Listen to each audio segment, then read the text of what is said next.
बिस्मिल्लाहिर्रहमानिर्रहीम। आज हम लोग कंडीशनल स्टेटमेंट का पार्ट 2 पढ़ेंगे। पार्ट 1 में हमने इफ एल्स को देखा था और पार्ट 2 में हम लोग स्विच को देख रहे होंगे। स्विच को हम लोग स्विच केस भी कहते हैं।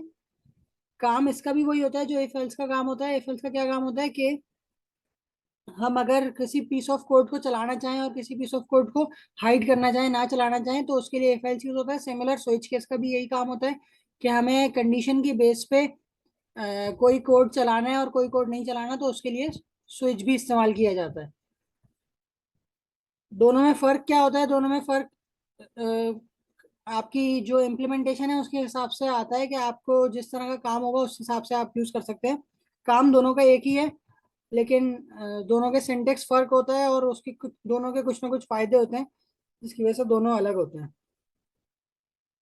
स्विच के बारे में अगर हम देखेंगे तो ये सिमिलर इफ एल्स की तरह ये भी डिसीजन लेके स्टेटमेंट्स चला रहा होता है। इसमें भी मुख्तलिफ स्टेटमेंट्स होती हैं। तो डिसीजन जो भी कंडीशन होती है उस कंडीशन के बिहाफ पे डिसीजन लेता है और फिर ये उस स्टेटमेंट को चलाता है। इसी तरह से जैसे हमने इफ एल्स में देखा था कि अगर कोई कंडीशन ट्रू ना हो, जैसे इफ एल्स इफ जब हम पढ़ रहे थे, तो वहां पे कोई भी कंडीशन जब ट्रू नहीं होती थी तो वो सबसे आखिर में जो होता था एल्स लिखते थे हम, उस एल्स में लाजमी जाता था। ठीक है। इसी तरह से स्विच में भी एक केस होता है डिफॉल्ट। अगर कोई केस नहीं चलेगा तो डिफॉल्ट में लाजमी जाएगा। इसकी जनरल फॉर्म अगर देखें स्विच केस की, स्विच केस में सबसे पहले स्विच लिखा जाता है और उसके बाद उसकी जो भी एक्सप्रेशन है, जैसे इफ एल्स में भी इफ में हम एक्सप्रेशन लिखते थे तो यहाँ पे स्विच में एक्सप्रेशन लिखते हैं। उसके बाद उसकी बॉडी बनती है और उसके बाद केस आता है। ये इसका सिंटेक्स है एग्जैक्टली सेम। सिर्फ एक्सप्रेशन की जगह कोई और चीज आ जाएगी और जो केस के आगे कांस्टेंट वन लिखा है यहाँ पे भी कुछ और आ जाएगा। ये केस क्या होता है असल में? केस के आगे मतलब जो लिखा है कांस्टेंट वन, ये चीज बता रही होती है कि जो आपने एक्सप्रेशन बनाई है, जो एक्सप्रेशन लिखी है स्विच में, वो उसमें जो वैल्यू है, अगर वो है जो केस केस वन के केस के आगे लिखी हुई है, तो ये इस केस में चला जाएगा। ठीक है। इसको मतलब इसको इस तरह से समझें कि अगर हम एक्सप्रेशन में एक ए वेरिएबल लिख देते हैं, ठीक है, तो हम इफ एल्स से इसको कंपैरिजन करते हैं तो ज्यादा अच्छा समझ में आएगा। देखिए इफ एल्स में हम क्या करते थे, हम कहते थे कि हमने जैसे कल जो एग्जांपल पढ़ी थी कि तीन कंडीशंस हो सकती हैं, वन टू या थ्री। अगर वन हो तो ये काम करो, टू हो तो ये काम करो, थ्री हो तो ये काम करो। ठीक है। तो हम उसके लिए क्या करते थे, if A equal to one लिखते थे। दूसरे में else if A equal to two लिखते थे। फिर else if A equal to three लिखते थे। ठीक है। वहां पे तीनों जगह हमें एक्सप्रेशन लिखनी पड़ती थी। अब उसी चीज को अगर हम स्विच केस के थ्रू करना चाहें तो इसमें हमें तीन दफा एक्सप्रेशन नहीं लिखनी पड़ेगी, बल्कि एक्सप्रेशन सिर्फ एक दफा आएगी और उसमें कोई इक्वल टू भी नहीं आएगा। बल्कि क्या होगा, सेम वही सिनेरियो कि ए इक्वल टू की जगह सिर्फ ए आ जाएगा एक्सप्रेशन की जगह। ठीक है।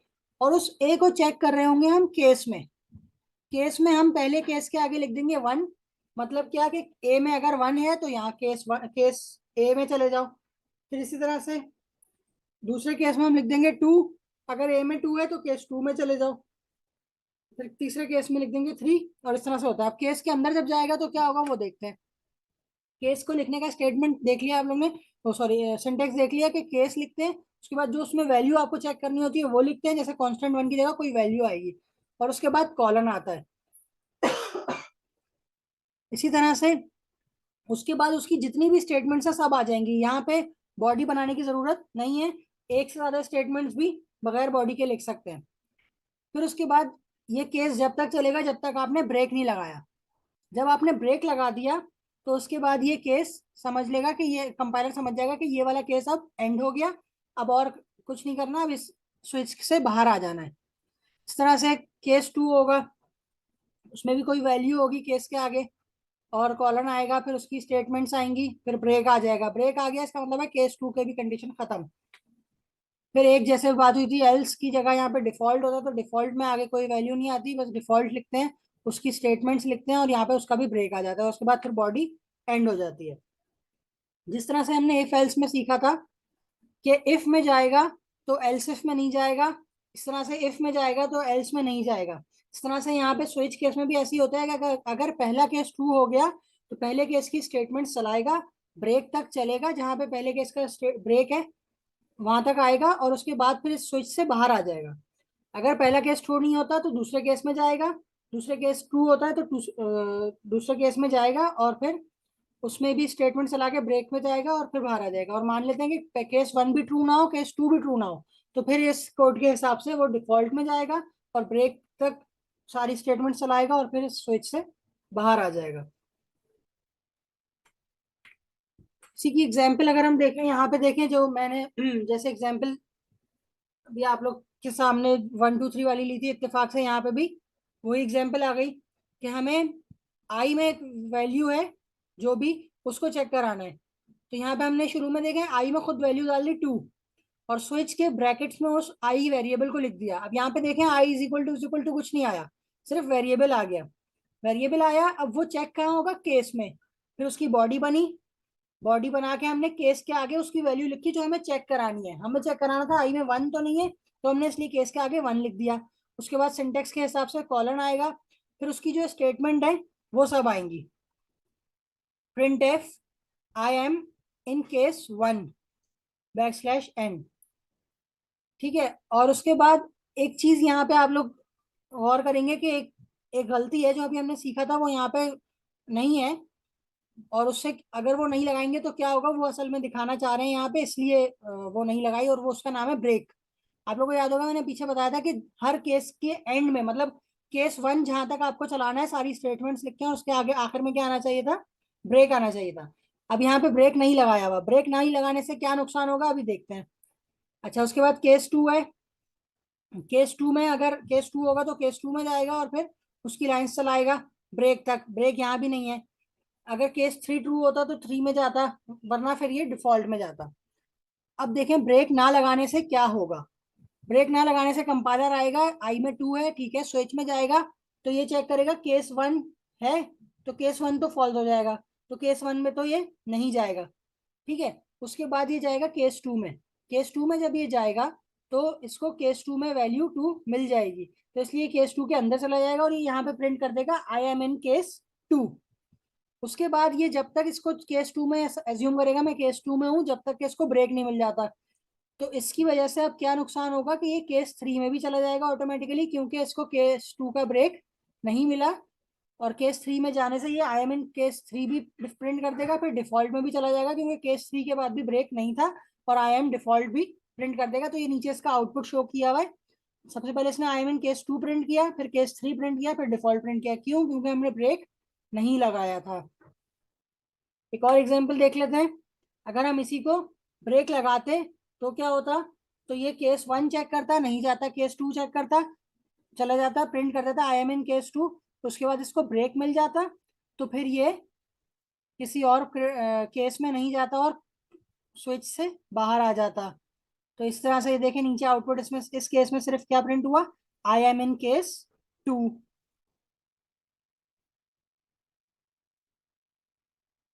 अगर मल्टीपल केसेस हो स्टेटमेंट की तो उसको किस तरह लिख सकते हैं हम। ऐसी कंडीशन हो सकती है कि एक से ज्यादा केस हमें चेक कराने हो, तो उसके लिए हम इस तरह लिखेंगे। लेकिन ऐसी हो सकती है कंडीशन के यूजर से हम कहें कि ए प्रेस करो, तो अब वो ए कैपिटल भी प्रेस कर सकता है और स्मॉल भी। तो उसको चेक कराने के लिए हम क्या करेंगे कि केस स्मॉल ए भी लिख देंगे और केस कैपिटल ए भी लिख देंगे। तो दोनों के केस, दोनों सिचुएशंस में A is a character print हो जाएगा, या sorry A as an usher print हो जाएगा। ठीक है, इस तरह से बी कैपिटल या स्मॉल हो, B as in brain print हो जाएगा, सी कैपिटल या स्मॉल हो, C as in cookie print हो जाएगा। यहाँ पे सब जगह ब्रेक लगा हुआ है, इसलिए जिस केस जो केस ट्रू होगा सिर्फ वही चीज प्रिंट होगी।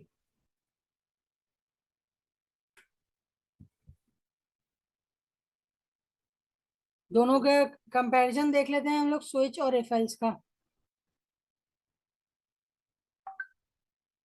देखिए, इफ एल्स का फायदा कहाँ है, जब हमारा कभी डेटा टाइप फ्लोट हो तो हम फ्लोट डेटा टाइप को स्विच में नहीं यूज कर सकते। फ्लोट एक्सप्रेशन को, सॉरी, हमारी कोई एक्सप्रेशन हो जिसका रिजल्ट पॉइंट्स में आ रहा हो, ठीक है, तो उसको हम लोग स्विच में नहीं यूज कर सकते, बल्कि उसके लिए हमें फिर इफ एल्स ही यूज करना होगा, इस तरह से।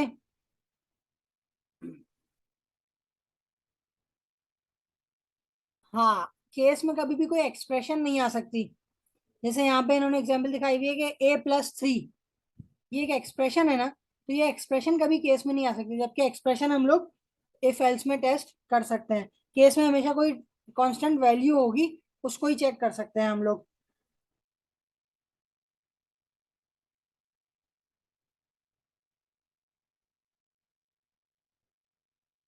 यहाँ पे ही बता रहे हैं कि मल्टीपल केसेस एक एक्सप्रेशन नहीं लिख सकते। तो जैसे यहाँ पे इन्होंने दिखाया, देखें दोनों को लिखने में फर्क है, लेकिन सेम है ना। केस 3 वो भी है और केस 1+2 भी 3 बनेगा, तो ये भी स्विच में हम लोग नहीं लिख सकते। जबकि इफ में हम ये बस इन्होंने कंपैरिजन नहीं बताया, ये एक लिमिटेशन बताई है स्विच की, कि हम स्विच में इस तरह से नहीं कर सकते। और इफ एल्स में कर सकते हैं, लेकिन इफ एल्स में कोई स्पेसिफिक सिनेरियो होगा, या आप लोगों को थोड़ी सी इररिलेवेंट लग रही होगी एग्जांपल, लेकिन यहाँ पे समझाने के लिए ये सही है। लेकिन कुछ सिनेरियोज ऐसे होते हैं जहाँ पे इस तरह की कंडीशन हमें चाहिए होती है, तो वहाँ पे फिर इफ एल्स यूज कर रहे होते हैं। उसकी ज्यादा अच्छी फॉर्म इससे ऊपर वाला केस है कि यहाँ पे एक्सप्रेशन हो, मतलब एक वेरिएबल हो और एक नंबर हो। अच्छा, इससे इसके बाद हम लोग कब यूज करेंगे स्विच को?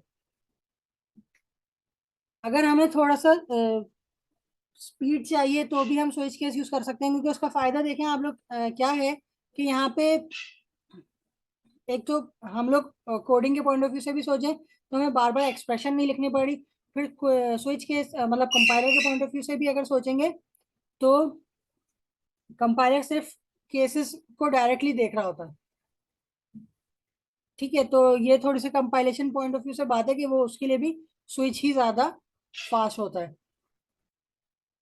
और इसी तरह से आपको बहुत सारी कंडीशंस अगर चेक करनी है, उस सिनेरियो में भी स्विच ज़्यादा अच्छा होता है, क्योंकि आपको सिर्फ केसेस बनाने होते हैं। वरना इफ एल्स में एल्स इफ बहुत ज़्यादा लिखना पड़ेगा, और उसमें गलती के भी चांसेस ज़्यादा होते हैं इफ एल्स में।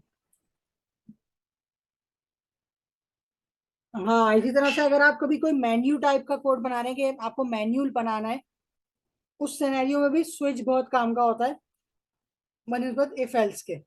क्योंकि मेन्यू में ये होता है ना कि बहुत सारे ऑप्शन होते हैं, उसमें से कोई एक ऑप्शन सेलेक्ट करना होता है, तो वहां पे भी स्विच ज्यादा फायदेमंद होता है बनस्बत इफ एल्स के। तो ये हमारा थ्योरेटिकल पार्ट हो गया, अब इसको हम थोड़ा सा प्रैक्टिकली भी देख लेते हैं। स्विच को लिखने का क्या तरीका होता है, अभी हमने सीखा था। पहले तो हम कोई वेरिएबल लेते हैं, इंट।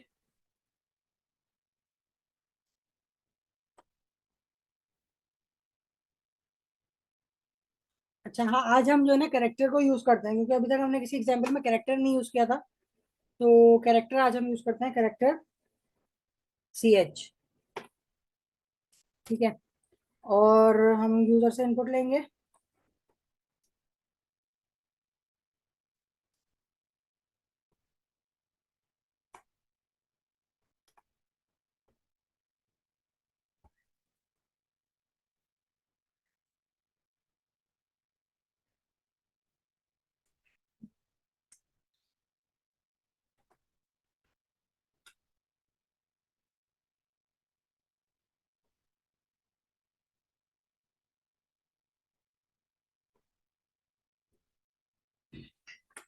हमने कहा यूजर से कि आप इसमें से कोई एक कैरेक्टर एंटर करें।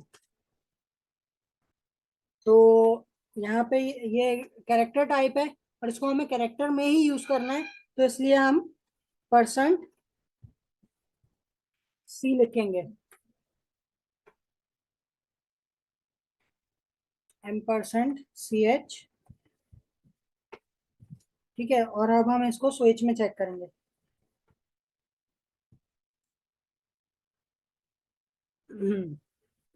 सी एच जो वेरिएबल होता है, स्विच का सिंटेक्स क्या होता है, स्विच राउंड ब्रैकेट्स, और जिस वेरिएबल को हमें चेक कराना है केसेस में वो वेरिएबल, और फिर उसकी बॉडी। यहाँ पे आएगा केस।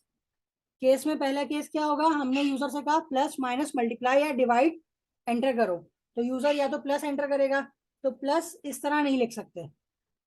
ठीक है, बस याद रखें कि अगर करेक्टर को as a character data type को मतलब करेक्टर डेटा टाइप को एज अ करेक्टर यूज कर रहे हो, मतलब उसमें करेक्टर एंटर करवा रहे हो, तो करेक्टर हमेशा सिंगल इन्वर्टेड कॉमा में होता है।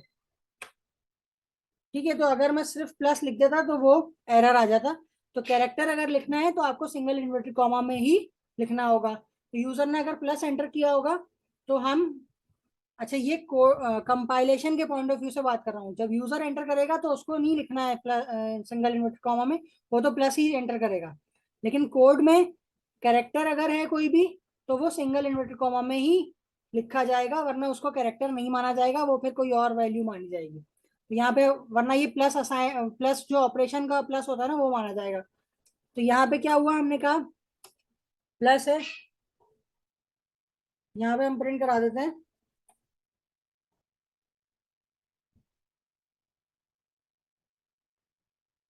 here we can add numbers। Plus का मतलब ये तो ना ऐड करना, तो इसलिए मैं इसमें ये लिख रहा हूँ। और बस इतना ही काम करना था, तो ब्रेक लिख दिया। एक से ज्यादा लाइनें लिखनी होंगी तो भी मैं लिख सकता हूँ बॉडी के बगैर, बस जहाँ पे मैंने ब्रेक लिखूंगा, जहाँ पे ब्रेक लिख दूंगा वहां तक केस खत्म हो जाएगा। अब दूसरे केस पे आ जाते हैं। केस ये भी कैरेक्टर है तो सिंगल इन्वर्टेड कॉमा में आएगा माइनस, उसके बाद कॉलन। सिंटेक्स बिल्कुल यही फॉलो करना है। उसके बाद हम यहाँ पे प्रिंट एफ करा देते हैं।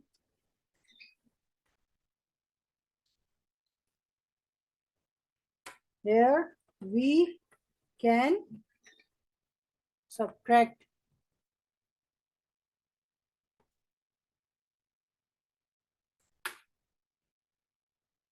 ठीक है, और उसके बाद हम ब्रेक लगा देते हैं यहाँ पे भी। तीसरा केस क्या है, multiply.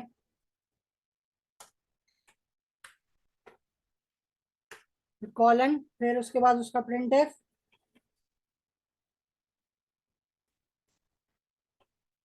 here we can multiply, फिर ब्रेक, ये वाली केस खत्म। केस स्लैश मतलब डिवाइड। ये देखें सेमी कॉलन नहीं है, ये कॉलन है, ये सेमी कॉलन नहीं है, कॉलन है, ये मिस्टेक हो जाती है आमतौर पे। Print F here we can divide। ठीक है, ब्रेक। डिफॉल्ट क्या है, डिफॉल्ट भी एक केस होता है ना। डिफॉल्ट में हम लिख देते हैं कि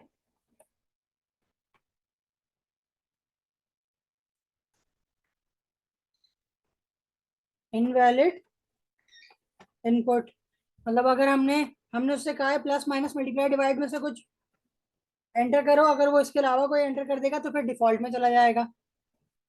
ठीक है, अब इसको चला के देख लेते हैं।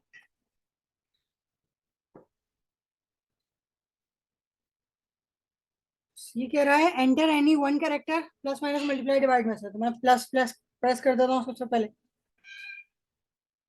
क्या प्रिंट हुआ, here we can add numbers.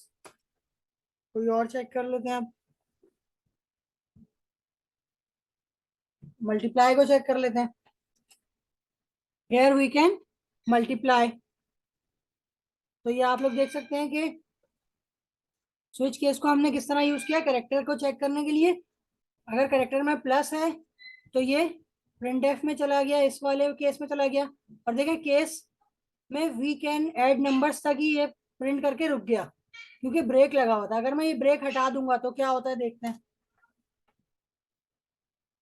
अब मैं प्लस प्रेस करता हूँ, क्योंकि मैंने प्लस के बाद ब्रेक हटाया ना, तो मैं प्लस प्रेस करता हूँ। देखिए उसने वी कैन ऐड नंबर्स, और फिर क्या किया, हेयर वी कैन सब्ट्रैक्ट भी प्रिंट कर दिया। सब्ट्रैक्ट के बाद कुछ प्रिंट नहीं किया, क्योंकि सब्ट्रैक्ट के बाद ब्रेक लगा हुआ था। ठीक है, तो ये ब्रेक असल में केस को खत्म करता है, लेकिन ब्रेक नहीं लगाएंगे तो केस खत्म नहीं होगा, अगले केस को भी चला देगा। तो ये चीज भी हमने चेक कर ली।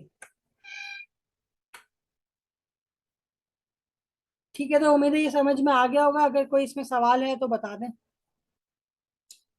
एक चीज और बता देता हूँ, देखिए मैंने जैसे बताया था कि प्लस हमेशा कैरेक्टर जब भी लिखेंगे ये याद रख लेंगे।